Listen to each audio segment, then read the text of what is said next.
Hello, everyone. It's Clay. This is my introduction to this week's podcast.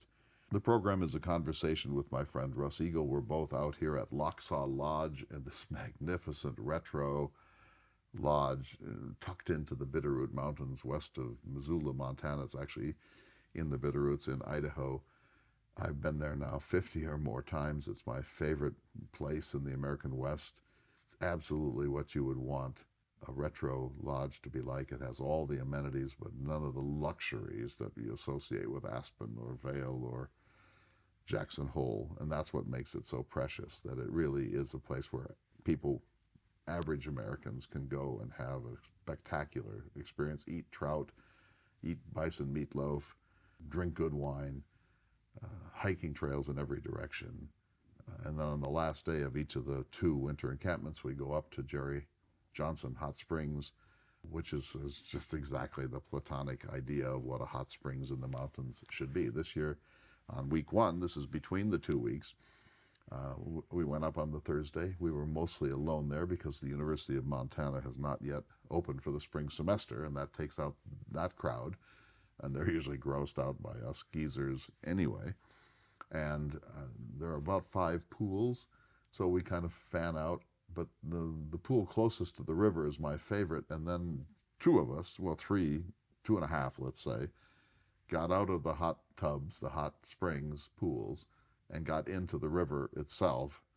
I stayed for 3 minutes. You know, once you get past the first 45 seconds, you realize, oh, okay, I can survive this for some time. But the first 45 seconds are really shocking. And I thought I was going to have to pop out this year, but I didn't. I just forced myself to stay for a full 3 minutes, and I wish I'd stayed 5. I don't know whether this is great for your health. It's certainly an extraordinary wake-up experience. You are not asleep when you hit that water. And I suppose it's 35 degrees, 34 degrees. It's, you know, it's there's ice in it and there's snow in it, and it's in the highest pitches of the creek in the mountains. So it's as cold as water can get without actually freezing over. Spectacular. And every year there I recite, for whoever is willing to listen, Henry David Thoreau's famous passage, "I went to the woods because I wished deliberately to front only the essential facts of life and see if I could not learn what it had to teach, and not, when I came to die, discover that I had not lived." There's no greater passage in Thoreau than that, in my opinion. There may be no greater passage in American life than that.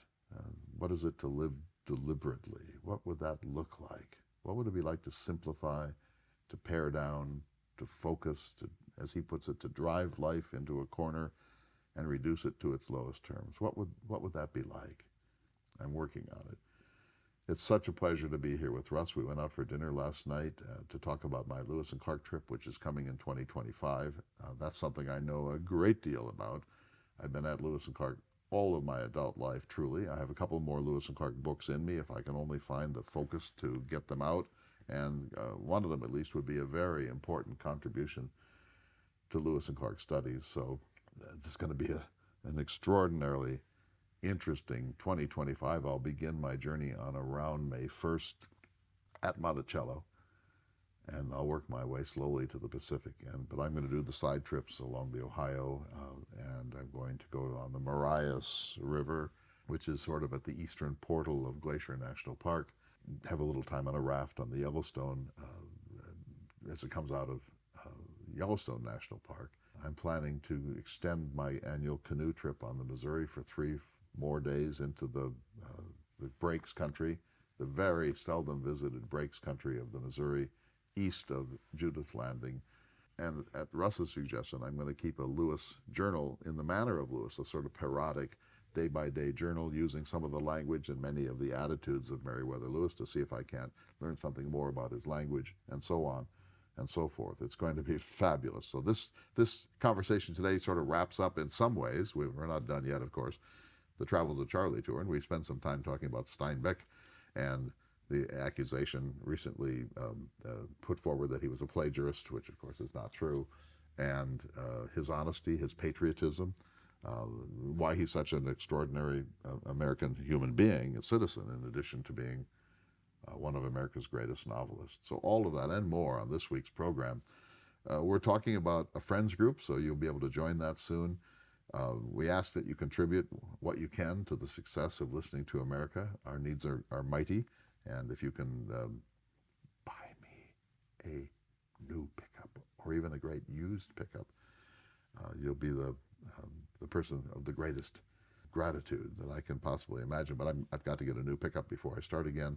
So many things to do, but if you can contribute in any way to the success of this program, we will be thrilled.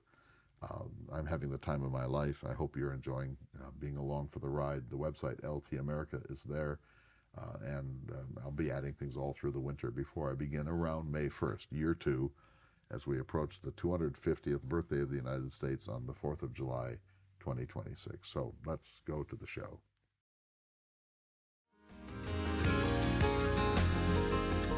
Hello, everyone.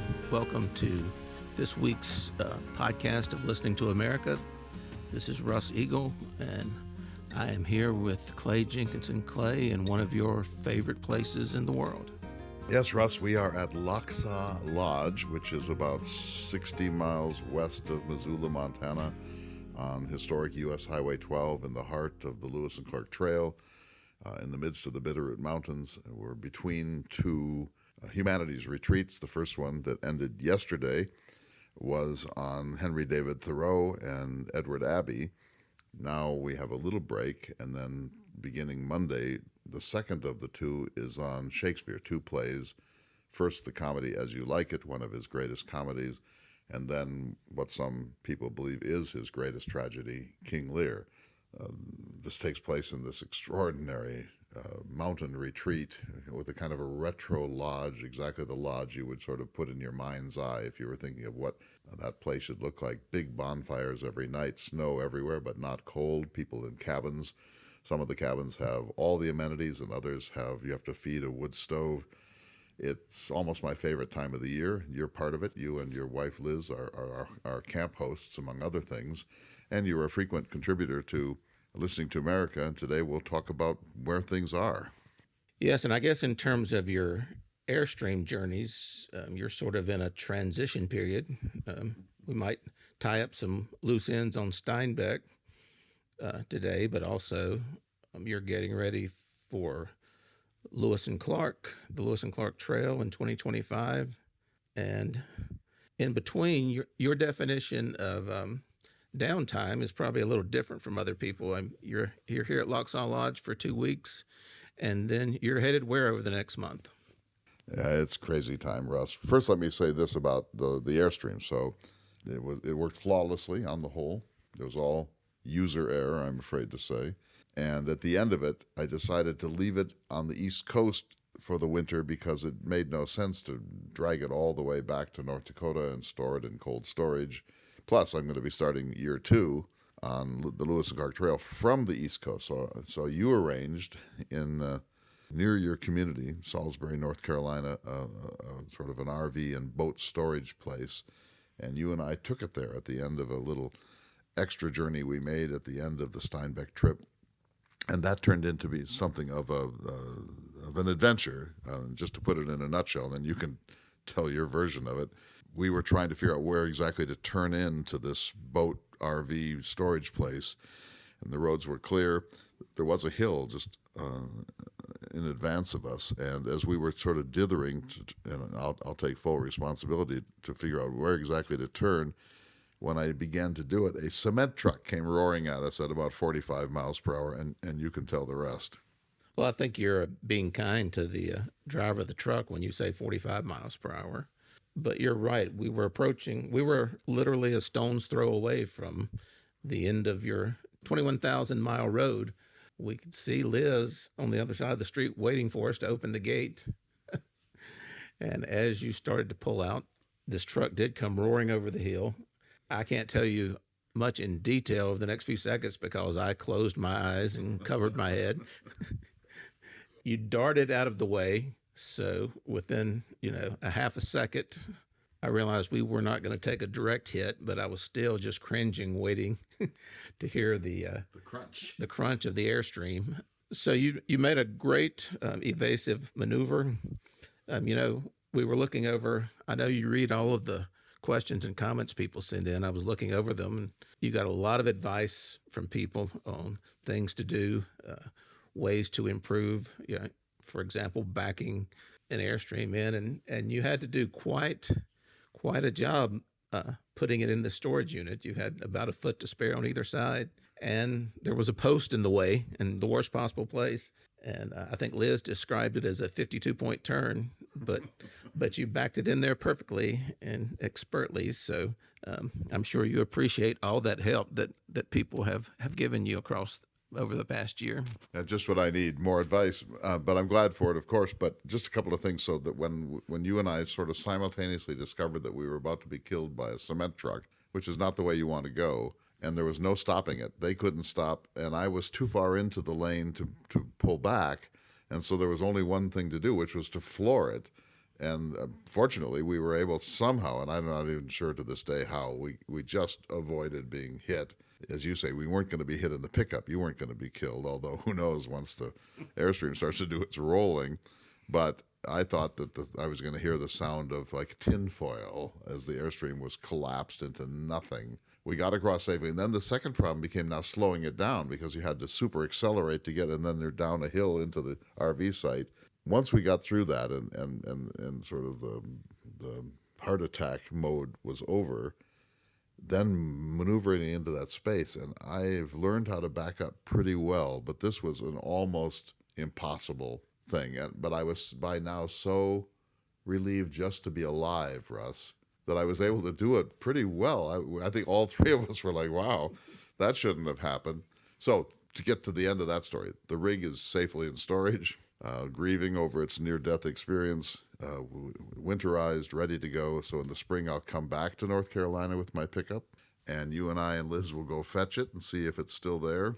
And then it's year two, and year two will be Monticello, the home of Thomas Jefferson, whose brainchild the Lewis and Clark expedition was, and then all the way down the Ohio to Cairo, Illinois, up the Mississippi to St. Louis, linger a little in St. Louis, then up the Missouri, all the way to the sources of the Missouri and southwestern Montana, over the Bitterroot Mountains, down the Locksaw, Clearwater, Snake, and Columbia rivers to Fort Clatsop, and back again with all sorts of side trips.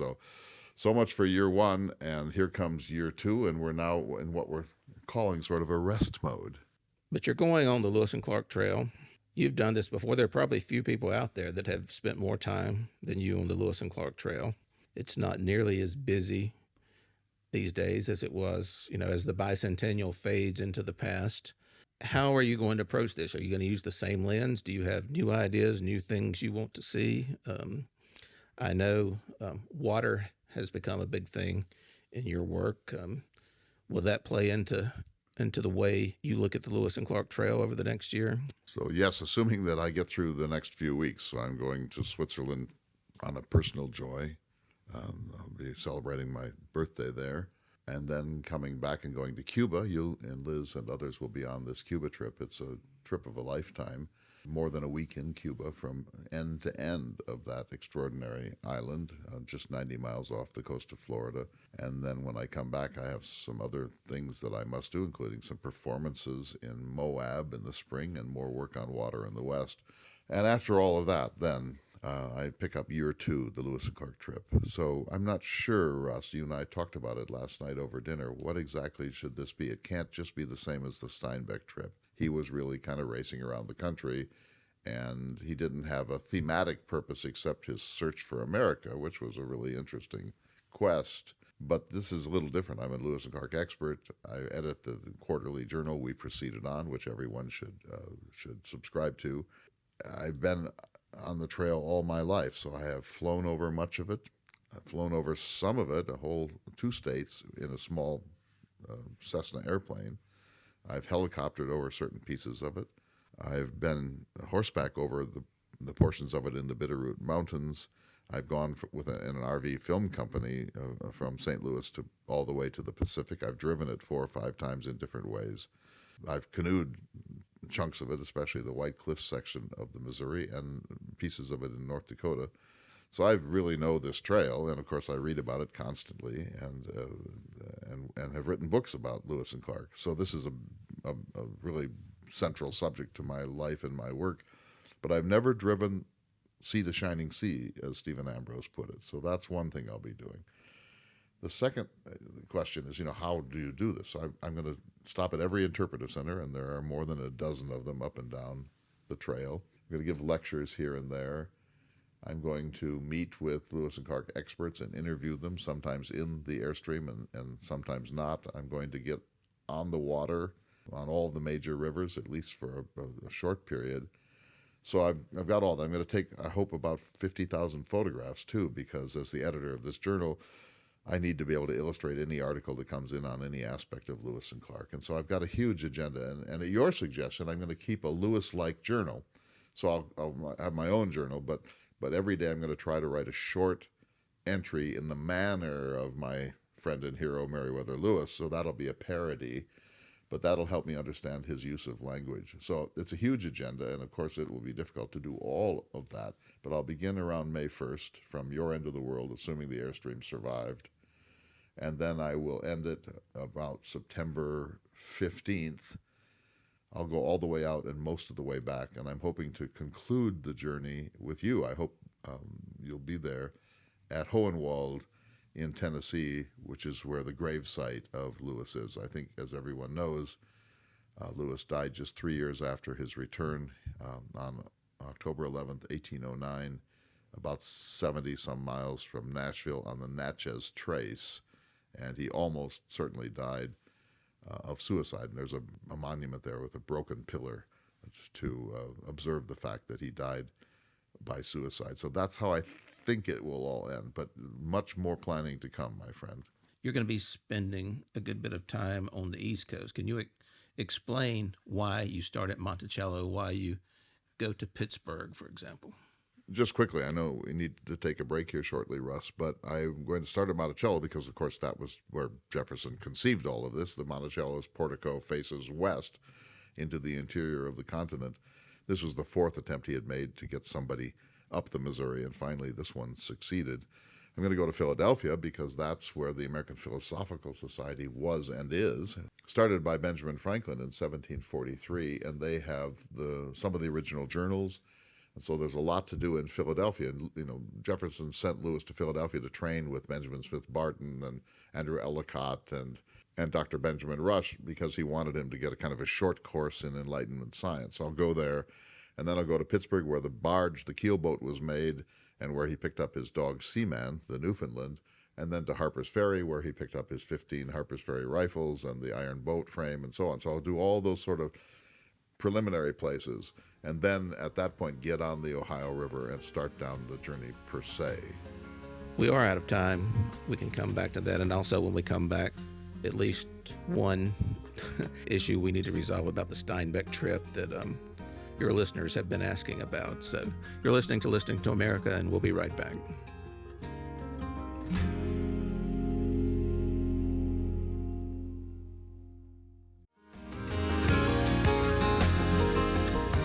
Welcome back to Listening to America. This is Russ Eagle, sitting here with Clay at Lochsaw Lodge in the Bitterroot Mountains on the Lewis and Clark Trail. So I'm sure this area will be a big part of your trip next year. And on the Steinbeck trip this past year, you had lots of listener input, lots of questions, lots of comments. I know you read them all. I know you've responded to a lot of them. There was one issue, I guess I should call it, that we had dozens of inquiries about, and I personally, from people I know, there was an article that started circulating back in the fall that sort of accused Steinbeck of essentially ripping off another writer for the material for Grapes of Wrath and beating her to the punch, and it just made Steinbeck look like a plagiarist and like a thief and a fraud. So I thought we should address that. You're aware of this? Yes, we got a lot of mail about this, and we live in the age of disillusionment. We're trying to knock down all of our heroes, Jefferson and Washington and Lincoln and so on. And it's an age of disillusionment. Cormac McCarthy grooming a young woman for his own romantic purposes, an underage woman, taking her into Mexico illegally. We're hearing so many stories now about things we thought we knew and really enjoyed, or loved, and now we're being asked to rethink whether, Cormac McCarthy, the novelist, should be canceled, whether Steinbeck was a plagiarist, and so on and so forth. And I have to say, Russ, it makes me weary that this should be the case. And so I remember reading this, and I've read this before. There are really two questions, one before and one after. And the suggestion here is that Steinbeck knew this woman's work, befriended her, and then absorbed it without acknowledgement. I would just say off the top of my head, that is 100% baloney. He prided himself on his originality. He had enormous integrity as a writer. The chance that he would plagiarize somebody else purposefully is zero, I think. And the chance that he would do it inadvertently approaches zero, too. He prided himself on his own voice. So my initial reaction to that is it's just nonsense. How about you? That's correct. And the sad thing about this, and I think these articles have been to the timing of these articles has been to sell a book that was recently published, a biography of Sonora Babb, who is the other writer in question. Steinbeck did refer to himself one time in a letter as a shameless magpie. Right. He thought you could pick up, ideas were there for the taking. As for the actual work, no. But the sad thing about this is a very interesting story if told properly. Steinbeck wrote most notably of Mice and Men and In Dubious Battle before the Grapes of Wrath that had earned him a reputation in the world of farm labor. And that was what caused the San Francisco News in 1936 to ask him to write a series of articles about the Dust Bowl migration. And so Steinbeck went to the Farm Security Administration supervisor in San Francisco. His name was Eric Thompson. Eric Thompson took him to the Central Valley and introduced him to a man named Tom Collins. Tom Collins played a huge role in the Grapes of Wrath, so much so that the book is dedicated to him. Steinbeck went to great lengths to try to get Collins's reports published. He thought they were so interesting. He got Tom Collins a job as an advisor on the Grapes of Wrath film for $15,000. This is in 1939. He sort of, bent over backwards to credit Tom Collins, and in his journals of the time, he relied on Collins's notes for the details, and that was what he kept exhorting himself. Keep piling on the details to make these people come alive. And so it turns out that Sonora Babb, who was another would-be writer, she worked for Tom Collins, and she contributed to these notes. We don't know how much. We don't know that Steinbeck ever met her or knew anything, but Steinbeck, like I said, went out of his way to make sure that the proper people got credit. What happened was that she was working on her own book, and by the time she finished it, The Grapes of Wrath was selling 10,000 copies a month, and the publisher said, we can't, we don't need another book like this. Yes, excellent, Russ. So a couple of things. Tom Collins is a really extraordinary human being. Steinbeck said his reports contain many of the germs of the anecdotes that actually wind up in The Grapes of Wrath. And as you said, he tried to get Collins's reports in or a book published. He felt that he was such a talented writer and storyteller, in addition to being this extraordinarily humane, almost selfless leader. I've been to Weed Patch Camp down near Bakersfield. There's not much left of it. It's actually a migrant community today, but the housing is great compared to the 1930s, and there's not much left to see. You sort of peer over the fence into this compound of modest barracks-style workers' houses, but there's a good deal about it in museums in Bakersfield. So Collins is a huge figure, and Babs is deriving some of her observations. She's certainly perfectly legitimate in writing about this. It's just a pity that her book was preempted by one of the great novels of the 20th century, one of America's top 5, I would say, novels. So there's that part of it. But the thing that wearies me is that when these stories come out, that they get picked up everywhere, and people then, including our friends and followers, then say, well, we need some clarification on this. But there's a way in which bad news travels fast and gets repeated, and then people begin to think, well, Steinbeck, we thought he had greater integrity than this. And that really rubs me the wrong way, and I know it does you too. It does, and I've already said it twice, but this is sadder than other examples of what you're talking about because there is so much evidence of Steinbeck trying to credit the people that helped him with this book. Another accusation that's being made in these articles is that that's why he wrote the book in 100 days, that he was trying to beat her to press. Actually, he spent 3 years writing the book. He finished it once and didn't like it and threw it in the fire. There's a famous letter to his agent and his publisher that begins, "This is going to be a hard letter to write." Because, the book you thought was in the mail is in the fire instead.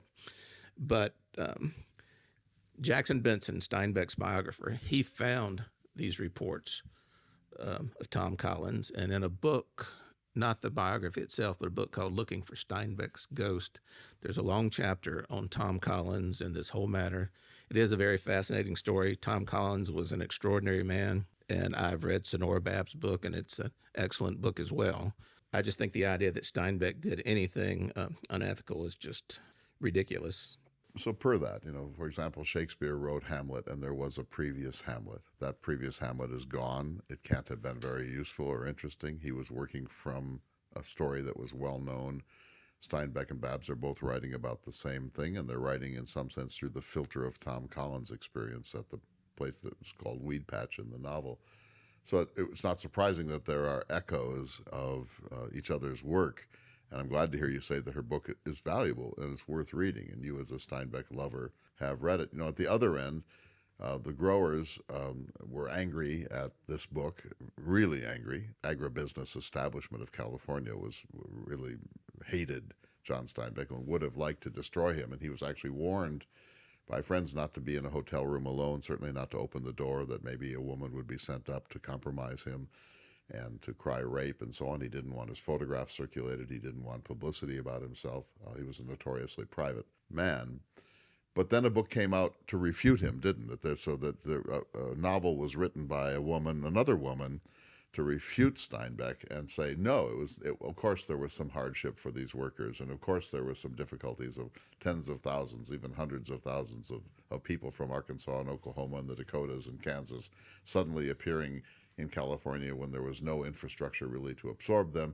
But she says, it all worked out, and the growers were much friendlier than there has been said to be, and that Steinbeck is a leftist who is trying to politicize what was a difficult human. That Steinbeck was trying to poison what was a difficult problem in human relations, but that the sort of black and white good and evil portrait that he provided was simply wrong. Yes, there are lots of interesting, if at times horrifying, stories of the reaction to that book. Steinbeck saw the book burned in the public square just a couple of blocks from his home. There is an interesting interview, though, that Steinbeck did years later with, I think it was Voice of America Radio, in which he admits, when I wrote The Grapes of Wrath, I was seeing it through angry eyes. I was seeing it through one perspective, and there were lots of other perspectives. And, that's a big thing in Steinbeck's work, is that the more perspectives you have, the truer the picture that you present. And, in a letter at the time, Steinbeck said, my goal is to tie a tag of shame to the bastards that did this, I think was something to that effect. That's a close paraphrase. And there's plenty in Steinbeck's life and work you can criticize him for. Like I just said, the more perspectives you have, the truer the picture you get. And so her work is a valuable work. It's too bad it was not published. It was not published, I think, until around 2000.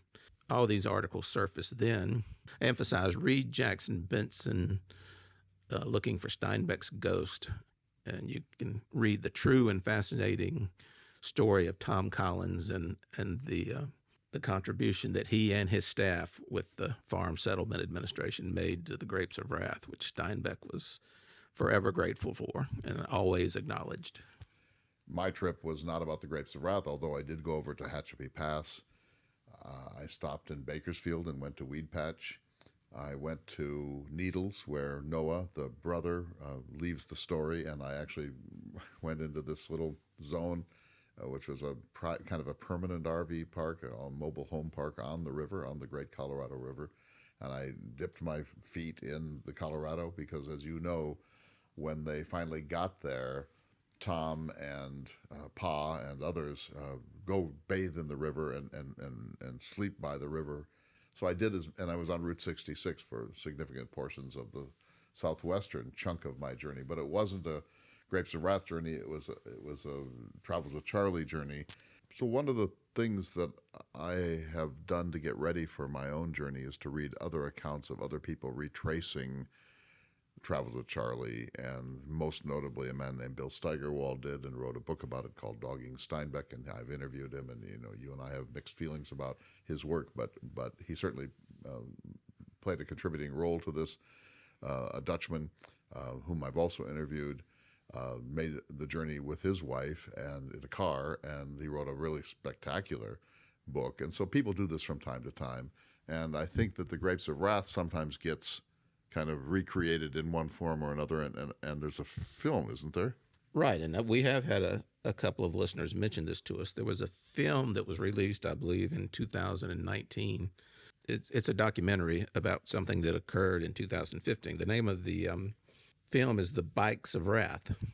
5 Australian friends decided to honor the Grapes of Wrath, the book, as well as the Dust Bowl migration itself, by retracing the trip from Oklahoma to California in 1 month with nothing but bicycles and $420, which they saw was the modern day equivalent to the $18, the average that the Oklahoma families, or the Dust Bowl families, had when they left. And so it was an award-winning film. You can find it out there.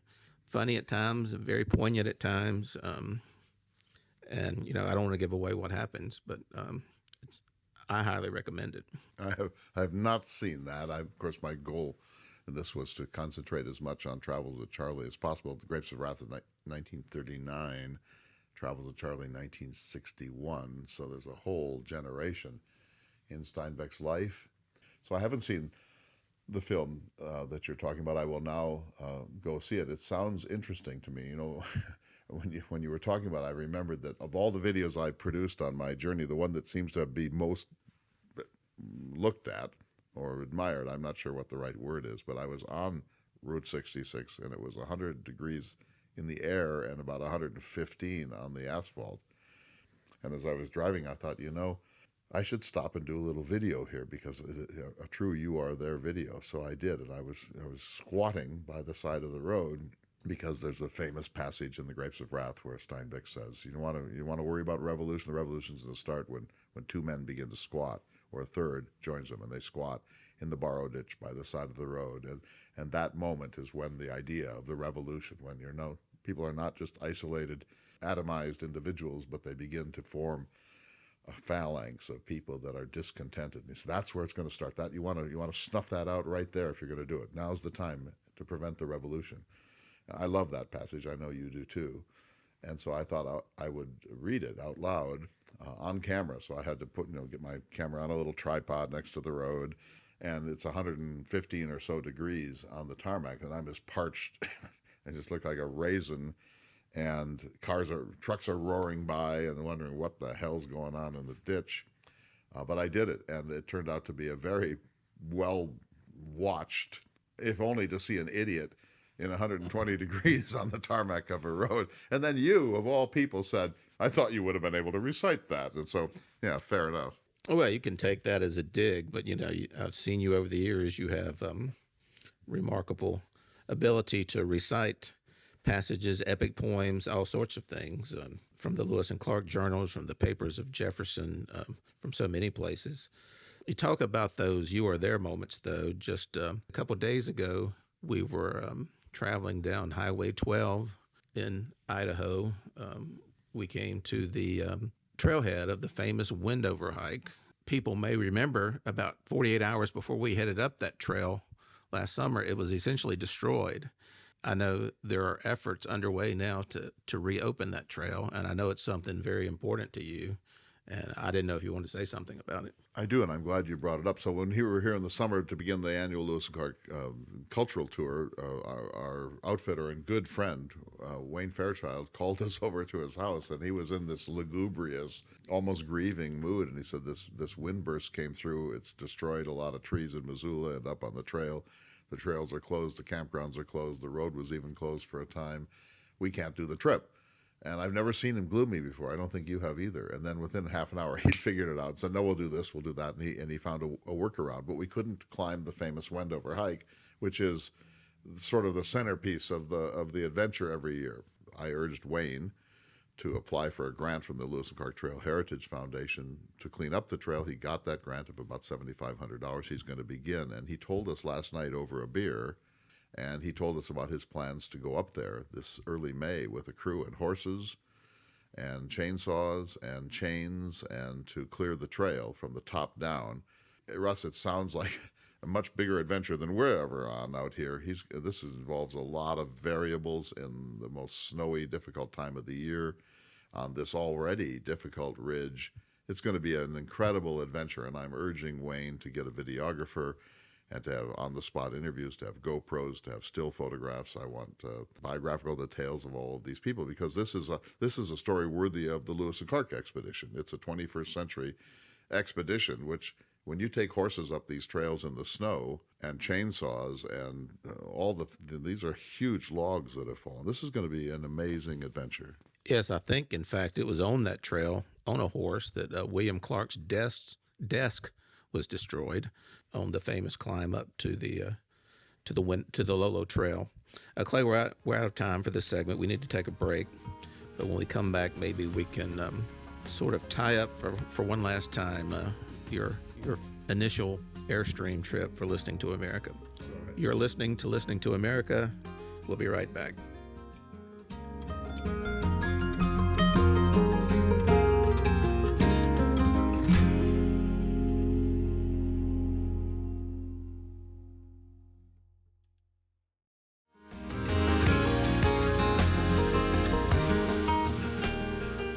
Welcome back to this special edition of Listening to America. I'm Clay Jenkins, and sitting across from my dear friend, Russ Eagle.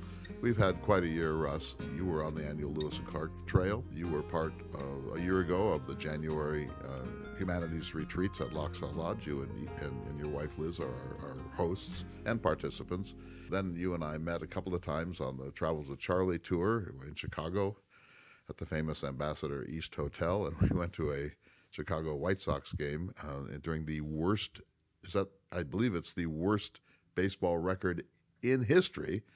We were there on a night when there might have been 10,000 people there, maybe, probably about half of that. And then you joined me at Shreveport in Louisiana, and we did a civil rights tour of Louisiana, Alabama, and Mississippi. So we've had a lot of time and a spectacular interlude in New Orleans, where you and your wife Liz tried to bully me into believing that the New Orleans gumbo was somehow superior to the gumbo you can get in any Denny's in America. But leaving that aside, so we've had a great year. We've really had a great year, and this is going to be an even greater year. So as we try to wrap up, and I don't think this is the last time we'll be talking about the Travels of Charley tour, because I'm still just beginning to write about it and to process it. It was an amazing journey, but just as we think about it, I learned a lot about it.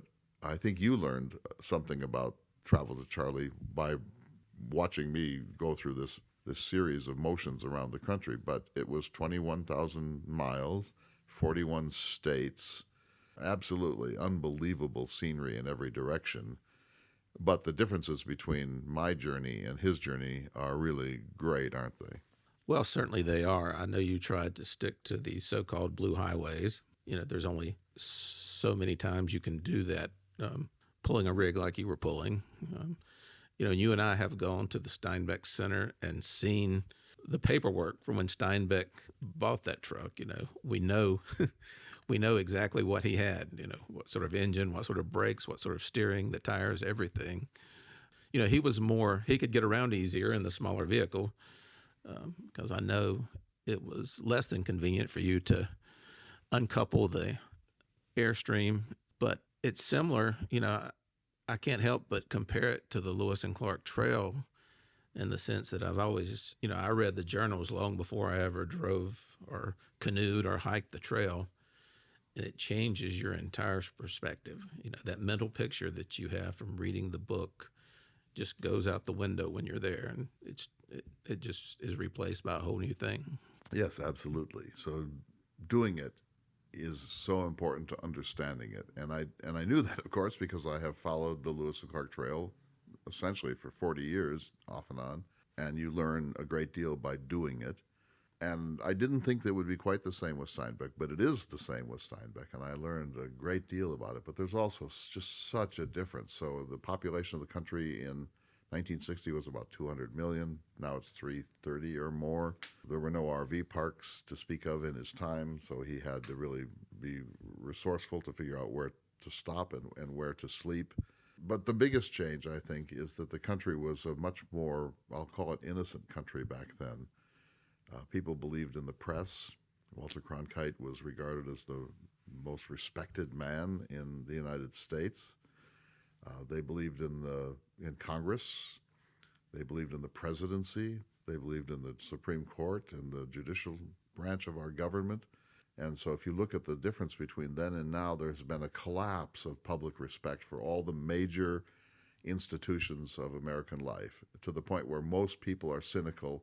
Even people who are not temperamentally cynical have been made cynical by scandals, and the CIA engaged in assassinations around the world, and Watergate, and Iran-Contra, and so on and so forth. Everybody kind of knows the litany. And so when Steinbeck went across the country in 1960, it was still kind of a hopeful country. Jack Kennedy was saying a new frontier, that it's time for the torch to be passed to a new generation. It was an election year. He followed all the debates as he went across the country, found a place to get black and white television to see them. This is a very different time. We're weary. The people are disillusioned. Respect for our basic institutions has plummeted, in some cases almost to zero. He searched for America, and I don't know what your sense is of what he found when he searched for America, but my search for America is that the best of the people I met were weary, didn't really want to talk about it because they're just so saddened by whatever this is that we're in. And of course, the wealth of the nation today is infinitely more than the wealth of the nation in 1960. The people who have RVs most of them have money and lots of privilege. So I found many differences, but I wonder what you think as you look at Travels with Charley. I know it's not your main Steinbeck text, but it's certainly important to you. When you look at it, what do you think he found?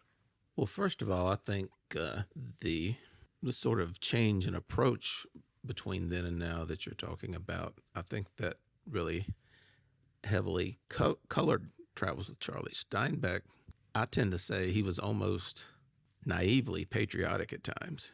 Mm-hmm.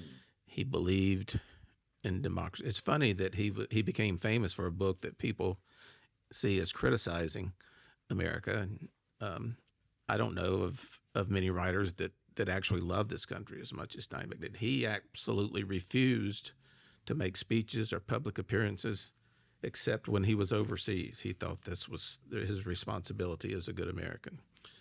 He was so anti-communist that he was an early supporter of the Vietnam War, for which he took a lot of heat. He just had trouble publicly criticizing America, and I think that comes across in Travels with Charley if you compare it to his letters at the time. And, a good example is that we were talking about the other day is, he talks a lot about the mobile homes spread all over the country. I don't know, there may be a bit of a condescending nature to what he says, but he's essentially, he finds some good things to say about it. But in his letters home, he just did not understand that. One of my favorite Steinbeck stories is he wrote to FDR. He keeps writing to FDR as if FDR is just waiting to hear from him. And he says, what if we counterfeited a gazillion German marks and just dropped them all over Europe, just tried to debase the currency? And I think twice he tries to get FDR is, and then afterwards, like, if we'd only done what I said, we could have brought down, and maybe it would be true. I mean, I think that if you did proper counterfeiting, but he was a deeply patriotic man, and he did not want to break with Lyndon Johnson. You know, he and Elaine stayed in the Lincoln bedroom on a number of occasions. They went to Johnson dinners. They were true friends. I mean, Kennedy and Steinbeck were friendly, but Johnson and Steinbeck were actual friends. And so when people say, "Oh, this leftist, this man who's angry, this man who wants revolution," they're misunderstanding the nature of Steinbeck. In Travels with Charley, he says towards the end, Russ, you know, I don't know what I learned. I'm kind of overstimulated. But he said, I have learned this. The American people are good. The American people are good and decent people. There's goodness everywhere in this land. And, you know, one of my favorite stories from it is meeting these French-Canadian potato harvesters up at the top of Maine, because it circles back to the migrant workers in California. And what he saw in California appalled him, that human beings, that Americans could be treated this way by their fellow Americans, and systematically, and with the desire to damage them. He couldn't understand that, and that's why he said, maybe the grapes of wrath are storing up here, and something's going to happen when you treat people this way. We mentioned earlier, I think I mentioned that the Grapes of Wrath was dedicated to Tom Collins. It was actually dedicated to Carol Steinbeck, Steinbeck's wife at the time. The dedication read, "To Carol, who willed this book, and to Tom, who lived it." And when Benson was researching his biography, and he went to Carol Steinbeck, who was still alive at the time, she had remarried. You know, she said Steinbeck had no interest in politics at the time. He did not think in terms of politics. It was the people, and his anger came not from any political stance, but from seeing the way those people were treated. And there's a great passage in East of Eden where Steinbeck says, "In this I believe, that the free exploring mind of the individual human is the most valuable thing in the world. And this I would fight for, the freedom of the mind to take any direction it wishes undirected. And this I must fight against, any idea, religion, or government which limits or destroys the individual. This is what I am and what I am about." I love that passage from East of Eden, which is, 1952, a late novel. It was going to be his magnum opus, or the next big thing after The Grapes of Wrath. It didn't quite turn out that way, although it is a very beautiful piece of work. But, you know, whenever in his books he says, "And this I believe," you know you better buckle up, because he tells the reader, listen, this I believe. And I'm going to use the word pontification. I don't mean it in a negative sense, but he wants to pontificate. He's saying, listen up, this is an important one. He does it several times in The Grapes of Wrath, and he does it in this case in East of Eden. He's a great believer in freedom of thought and freedom of expression. In that sense, he's a Jeffersonian. And, you know, we were talking earlier last night, I think, about when he wrote to support Arthur Miller, who was being abused during the McCarthy period, and he wrote a letter of support for Arthur Miller. To do so was an act of great courage, because people's lives were destroyed by McCarthyism and the Red Scare of that time. He had, and when I remember too, and you remember this too, that when he was in Russia, he wanted to meet a certain dissident writer, and that wasn't going to be made. They kept saying he can't do it, he's sick, he's got other commitments. The Russians were not going to let him meet this dissident, and finally, towards the end, there's this banquet that Steinbeck is at, and the dissident comes into the banquet, and he's all kind of broken down old man. He comes up and he slams his fist on the table and says, "I am," whatever the guy's name was. And then Steinbeck says, "I am John Steinbeck." And they have this bonding moment. But he pushed against Russian censorship, gave speeches in Russia about freedom of expression, and insisted and kept demanding that he meet these dissidents. And the Russians did not want him to do it. But Steinbeck was such a believer in the integrity of the artist and freedom of expression that he was willing to take real risks at this. And I don't think that's Faulkner. I don't think that's Hemingway. There's something about John Steinbeck. Right. He concluded that passage I just read a few minutes ago. He said, "I can understand why a system built on a pattern must try to destroy the free mind, for that is one thing which by inspection can destroy such a system. Surely I can understand this, and I hate it, and I will fight against it to preserve the one thing that separates us from the uncreated beast. If the glory can be killed, we are lost. And, Steinbeck took a lot of criticism for people saw him as equating man with animals. They're really sort of missing the point. His point was that man is part of the big picture. He's not separate. He doesn't lord over it. His work was all about celebrating the unique things about the human species. And so I think that's an important lens that you have to see through when you're reading his work. You miss something if you don't. So, Russ, I'm going to change the subject because that was 2024. This is 2025, moving towards our 250th birthday on July 4th, 2026. And all of these travels, all that Listening to America is trying to do is to help me, and therefore I hope us understand where the country is situated, where we're sitting on July 4th, 2026. So this next year is the Lewis and Clark year, and I just want to talk about that with you for a couple of minutes. We've been trying to figure it out. I know the route, but I don't just want to travel the route. I want to see things. I want to get on the water. I want to fly over parts of it. I want to swim. I want to camp.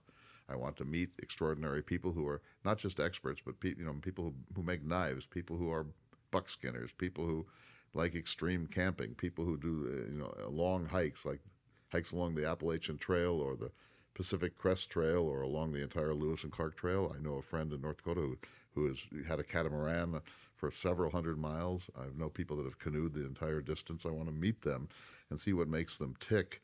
And this is a different kind of story. So John Steinbeck is a very, very important American novelist and highly successful author.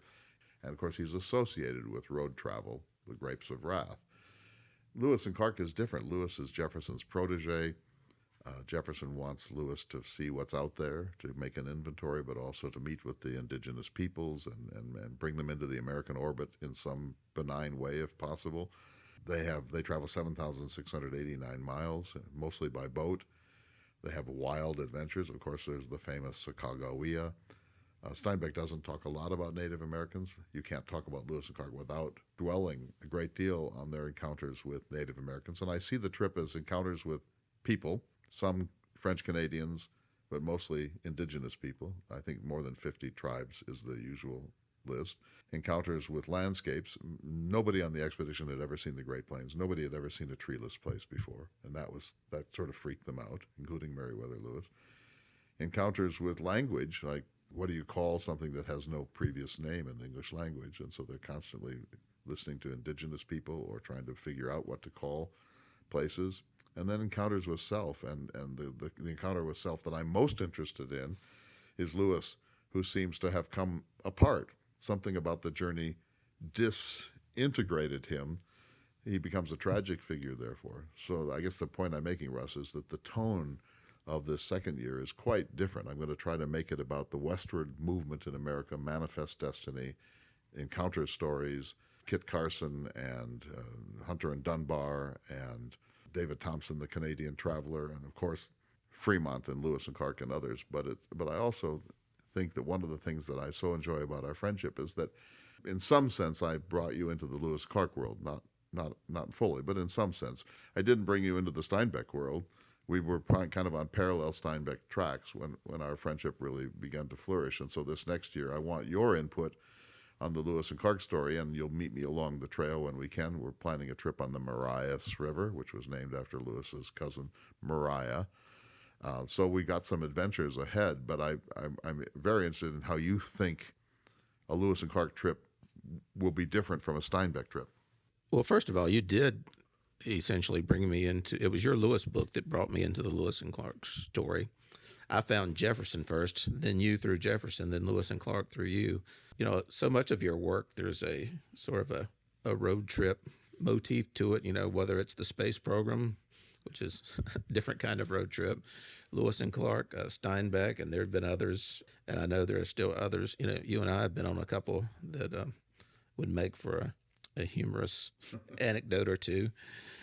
We were sitting with Wayne Fairchild the other night, who you mentioned. Wayne, I can't imagine many people that know the rivers of this area better than Wayne. And just sitting at a table in a restaurant and started drawing maps.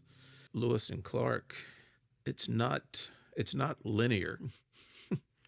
We did a retreat on this a few years ago, the return journey. The return journey of Lewis and Clark, which gets ignored a lot of times, is as fascinating as any part of the story. They split up into a number of groups. I know we don't have time to discuss it here, but it's just a miraculous story of how they separated hundreds of miles apart in the West in 4 or 5 different parties, and then sort of came together all at once. I think it's the most miraculous part of the journey. That's what I would say. There's just so many more levels, so many more directions you can go on this. So it's going to be a different kind of trip, but I know you're looking forward to it, and I'm looking forward to being part of it. I can't wait to get back out on that road and to try to discover something. We always think, well, what's left to discover in the Lewis and Clark world? I think there's an enormous amount left to discover, and we've learned that being there is the number one way to make that happen. So, Russ, I have so enjoyed this conversation. We'll do more of these programs. We're not done with Travels of Charley, but we have sort of wrapped up at least, I think, the 5th, maybe the 6th of our conversations about this. And to all of you, we will see you next week for another important edition of Listening to America. So stay tuned.